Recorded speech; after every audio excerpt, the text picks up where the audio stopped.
How's it going, everyone? It's Milwaukee coming back at you once again, and today we're going to be discussing Teen Titans. It's Alright to Fight by Scott Lobdell with art by Brett Booth. Let's get into it. Kid Flash attempts to help firefighters put out a blaze, but he only ends up making it worse. Tim Drake, Red Robin.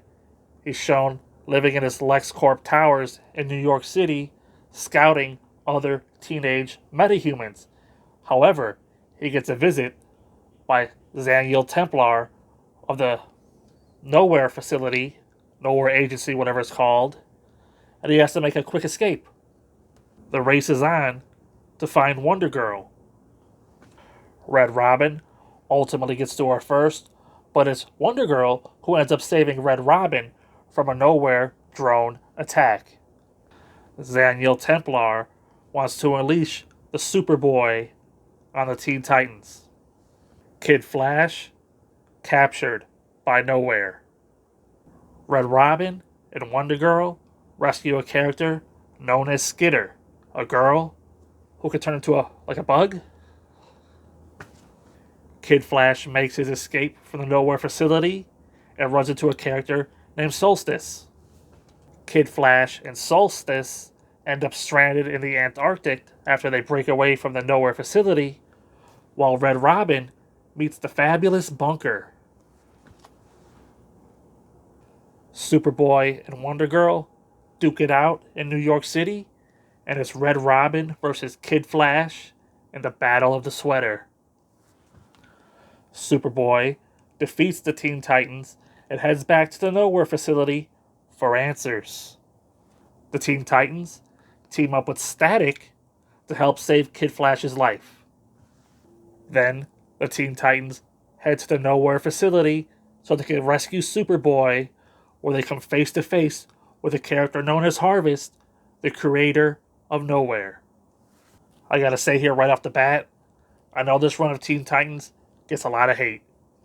But I gotta be honest with you guys, after reading this first volume, I'm not really seeing why.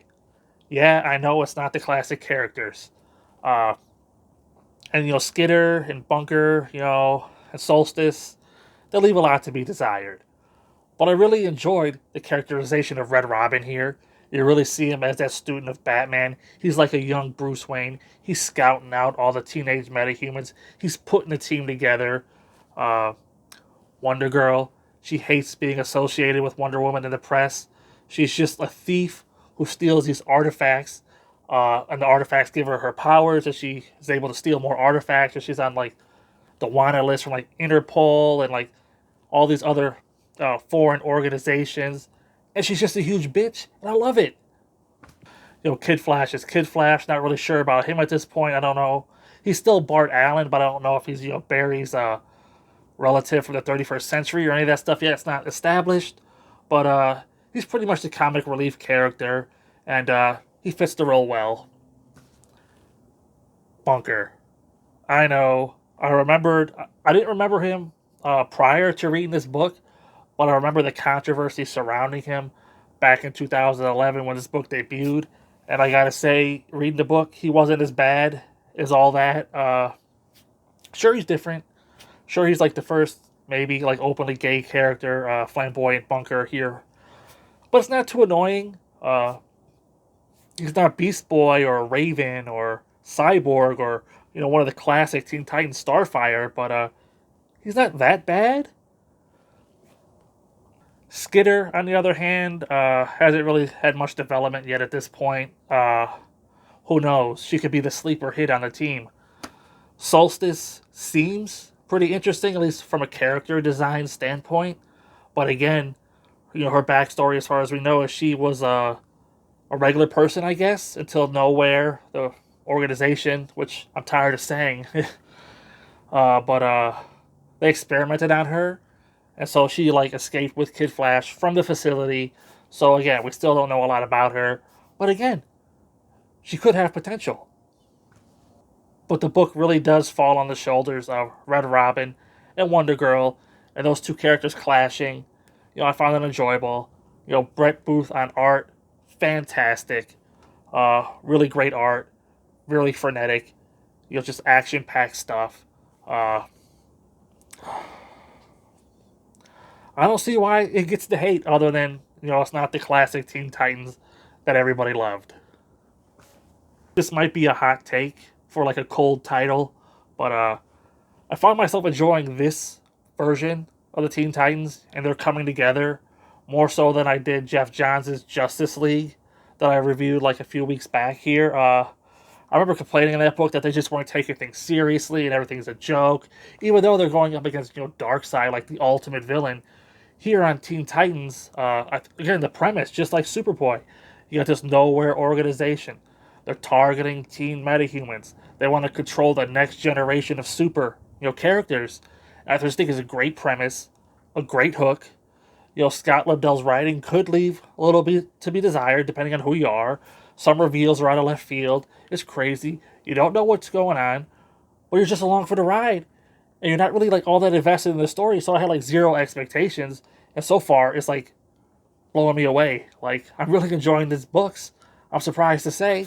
And like I said, it might be a hot take, but I think I found this team coming together to be better than the Justice League one. Let me know what you think about that. As far as the weaknesses in this volume, just like with Superboy previous to this one, the reliance on like the tie-ins, it's like, oh, Wonder Girl's gonna take on, Superboy the next issue, but you gotta read, the other title, or to see what happens next, check out Superboy. Or these books really are intertwined.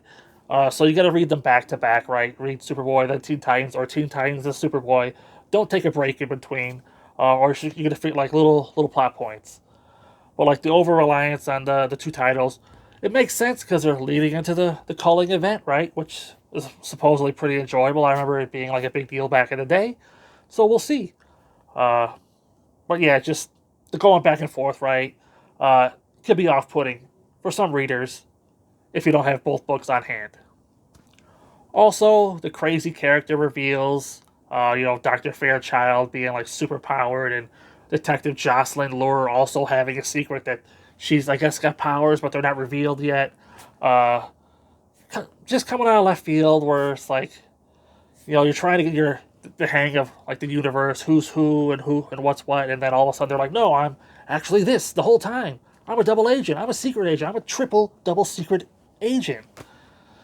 So, just the stakes, they're just constantly being raised out of nowhere, and you're like, who even are you? I don't even know.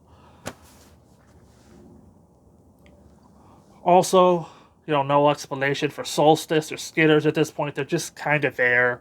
The book really focuses on, like Red Robin, Wonder Girl, Kid Flash, and Bunker, and these other two characters are just left by the wayside, tagging along.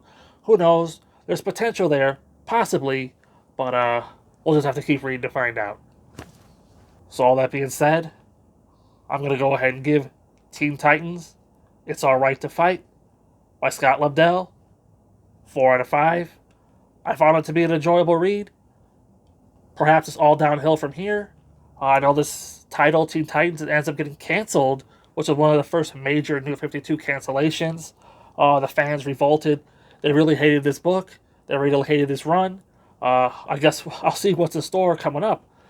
But I went in with zero expectations. And like I said, I'm thoroughly impressed or pleased, however you want to look at it. 4 to 5. Until next time, I'll see you there.